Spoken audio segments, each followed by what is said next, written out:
Hello and welcome to another episode here on the channel. My name is ChaosMole and today we are talking about the 4 different Evil Geniuses in Evil Genius 2 and which base might be a good choice for your Evil Genius to start on. Now, to make something very clear, what I've figured out so far is that every Evil Genius plays relatively similar. Like, yes, they have some focus points which you should definitely play on, and it doesn't really matter too much on which island you are starting out. Like, that's totally up to you. It's a personal thing in the end, but I think there are actually some smaller advantages here and there to use, like certain Evil Geniuses under certain playstyles, and then of course under certain islands. Now, if you want to play Maximilian as somebody who is mostly focusing on science on a very small island, then you can totally do that, right? Like, this is what the game is allowing you to do, just playing your own Evil Genius fantasy, and it doesn't really want to stop you doing that. But if you're somebody who likes to min-max a little bit and try to get like the most out of your characters, this is what we are focusing on. So if you are just somebody who likes to enjoy certain characters because they look cool and you want to see what their main campaign is playing as, just go for it. Just go for it. I will not stop here. But let's have a look at the 4 Evil Geniuses and what they have to offer, shall we? So we have Maximilian, who is actually the only returning character from the first game, at least as an Evil Genius. Red Ivan is also returning as a character, but he was a henchman in the first one, not an Evil Genius. Besides, if you have modded the game, then he was also an Evil Genius, but that is a different story. So, when you are starting a new game, you have to choose one of the 4 Evil Geniuses. And no, you cannot change that. You can read the biography, like you can see their full name. Specialization is generalist, so he is not really excelling at anything, but he's good in all. So he's pretty good. He's pretty good in what he's doing, and you can see his abilities here: work harder, order minions to prioritize jobs in Maximilian's vicinity. So they will really focus on just doing the job they're working at right now, and that can help for science a little bit.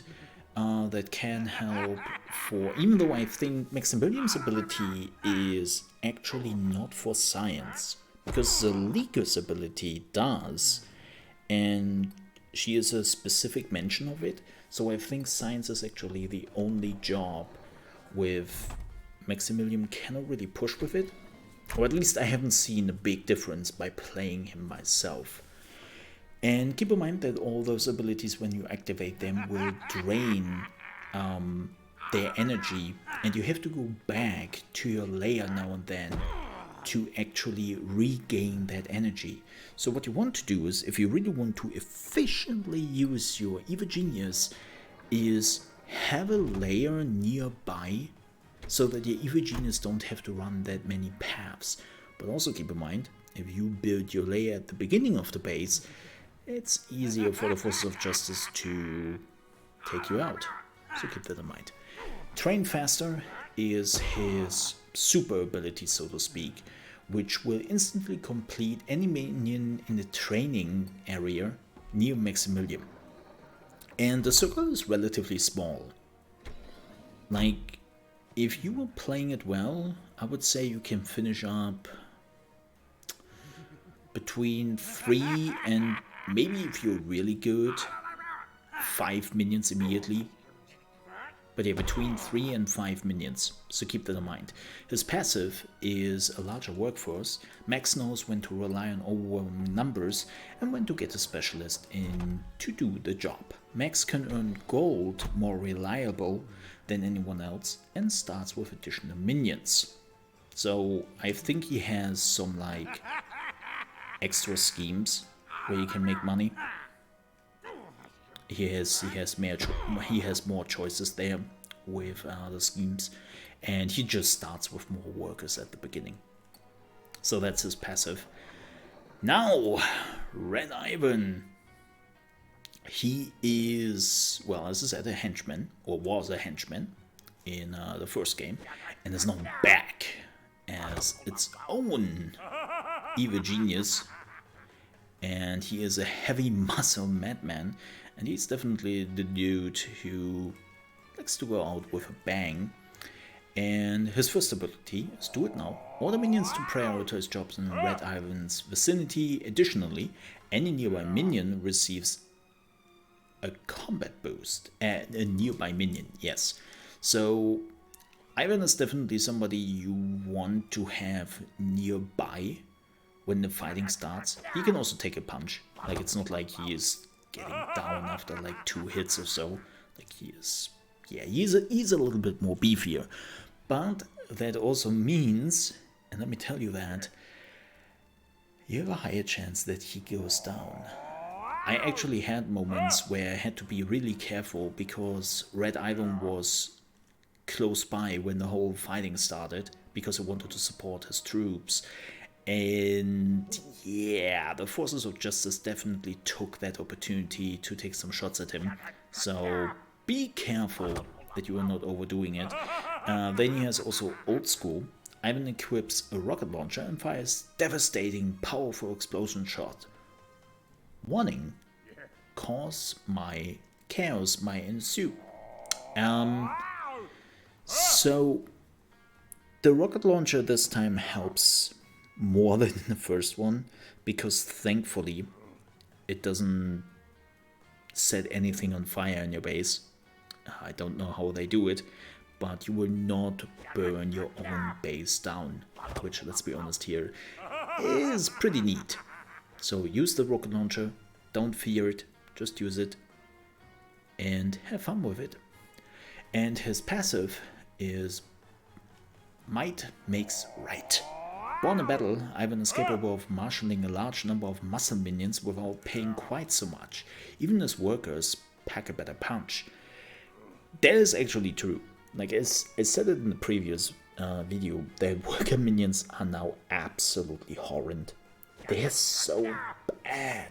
Like, in the first Evil Genius game, they were actually good, and they could be one of the strongest minion in the early and mid game, and even could help you out in the end game. Now in this game, worker minions are just abysmal. With Ivan, it's not too bad. Like, they can at least hit enemies a little bit. Don't focus on them. Like, they will not be as good as in the first game. Like, if you have some workers who help your guards fight, cool, but don't rely on them, okay?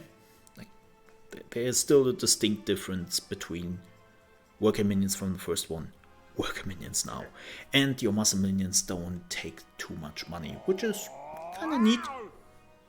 Like, paying this money is always great, especially in a game where you need money. Now, let's talk about Zalika. Oh boy. Zalika! I love her. She's great, she looks great, I love her playstyle. She's definitely the evil genius for me, and she is the scientific mastermind.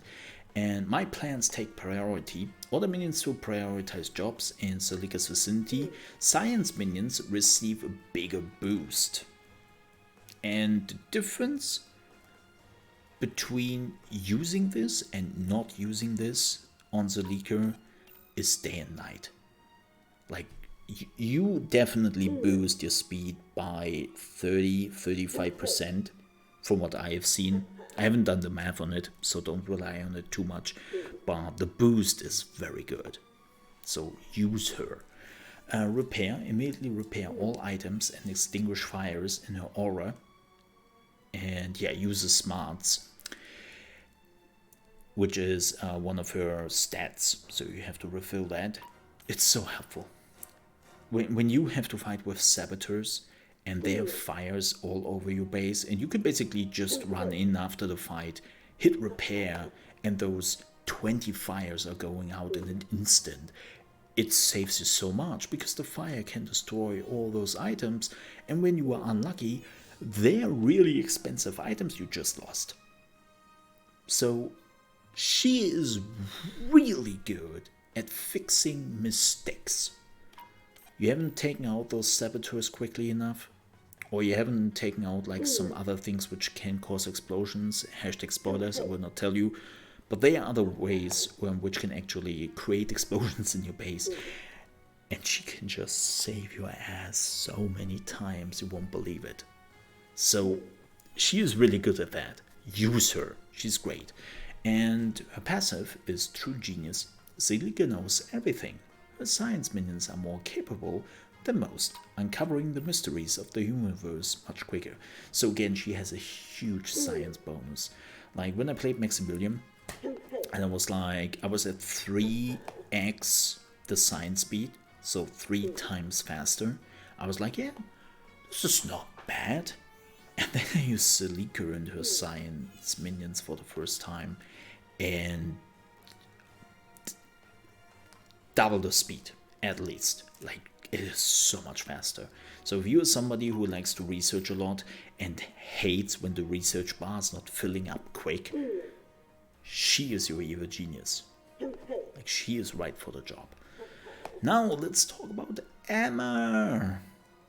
With an amazing chair, she is the ex-spy master turned poison pro, and her ability is pay attention, order minions to prioritize jobs in Emma's vicinity, like everyone has that.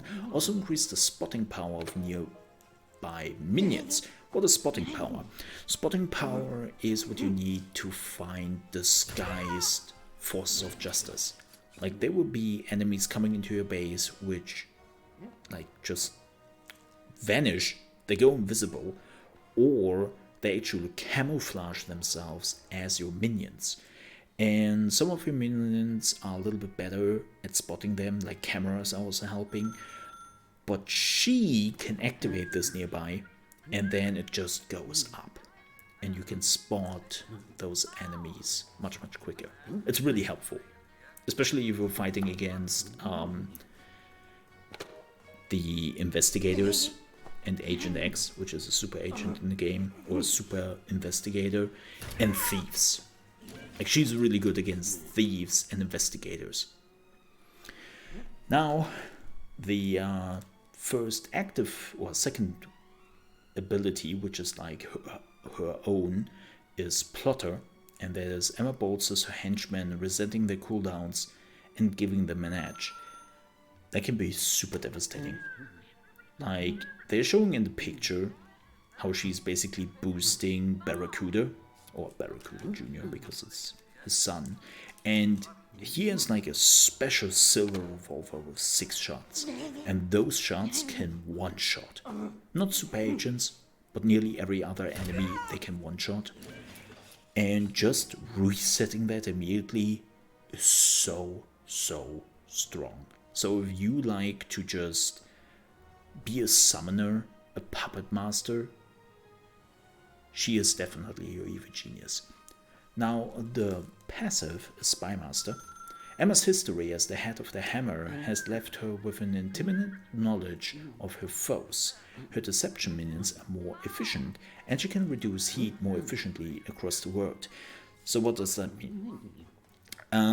Well, you have your valets, which are like the first minions you are getting, and they can do a lot of deception stuff in your casino.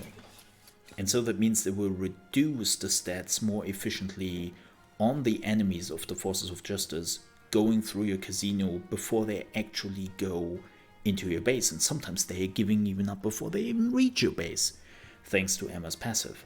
And what does it mean, reduce the heat more efficiently across the map? Just means that she is getting better ways to reduce the heat through schemes on the world map. So you don't have to fight with that.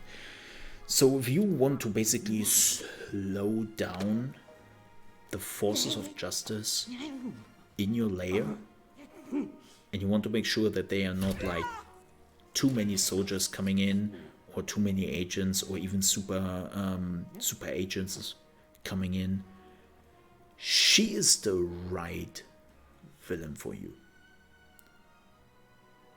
So those are the 4 evil geniuses. Now let's talk very quickly which maps are actually good for them. And we are starting with Maximilian. As you can see, you can start on 3 maps here. You can also show the details and you can see some pictures if you want to. But let's talk about those maps. Which is the good map for Maximilian? What I have learned with Maximilian is that you have tons of minions, and especially at the beginning you want to utilize that, which means look for a map which is big, and you can see how big those areas are right here. That's what I like to do.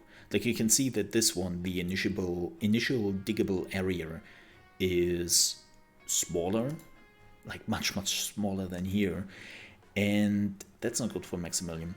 He needs space. He needs space because he has so many minions and he needs a lot of barracks to actually build these things. So yeah, I would say get big islands. Get big islands. Yep. And he doesn't really need the underground gold because he already makes a lot of money. So he doesn't really need the gold seams. Doesn't need that. Now let's talk about Red Ivan. Which of the 3 maps I would use for Red Ivan? I would definitely say try to take something which gives you an advantage to hide what you were doing, and give him the defensible choke point. I think that helps quite a bit. But personally, Red Ivan is not really the guy who is very quiet on what he is doing, right? And all visitors enter through the cover operation. So that means even agents and soldiers and whatnot have to go through here. Like even super agents, they cannot come through the helipad like on this map or even on this map, right? So you maybe want to use that because then you have choke points here or wherever you put your entrances. Like you don't have to use that, but you have easier choke points with Red Ivan, and you don't have to fear that there is like somewhere a second entrance when they can fall you in the back. Zalika. For Zalika, I have to say this island is pretty perfect. You have a lot of space for her, which is great for her research, and with the underground gold seams, you get a lot of money you basically need for your research, because research costs money and you need as much money as possible. So you want to run your schemes, you want to run your passive income, and then of course you also want to get the gold from the gold seams so that you can have enough money to, in the end, like run your research non-stop. So I would say that this, the crown gold is the best item for Zalika. Now for Emmer. Emmer, I don't really have found like a map where I would say that Emmer is really excelling, because she can work on small maps. It's not really a problem, and she already has like a lot of ways on slowing down the progress of the forces of justice. So for Emmer, I came to the conclusion that really it's up to you what you like. Like she works in everything pretty well. So yeah, those were the 4 evil geniuses on the 3 different maps. And we're also done with explaining the evil geniuses. So thank you so much for watching. I hope you have chosen the right evil genius. Like as I said before, it's still up to you what you like to play, what you like to choose. Like you don't have to follow anything of the stuff I just said to you. Like you can just completely ignore that and say, dude, I do whatever I like. And that's completely fine, because all the evil geniuses work. But thank you so much for watching. If you're seeing this video right now, we are also live streaming EvoGenius 2 before it actually comes out. And if you're seeing it after the release, well, that's also fine. We are still streaming the game.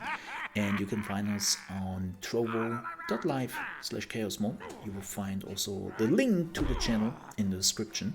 But thank you so much for watching. If you enjoyed this video, please don't forget to like. And if you're new to the channel, you want to see more EvoGenius videos, more gaming news, more reaction videos to trailers and gaming shows, and of course some other games we will go to, like we are not just playing EvoGenius here, you might want to consider to subscribe if you enjoyed this. So thank you so much for watching, hope I see you next time, and most importantly, stay well.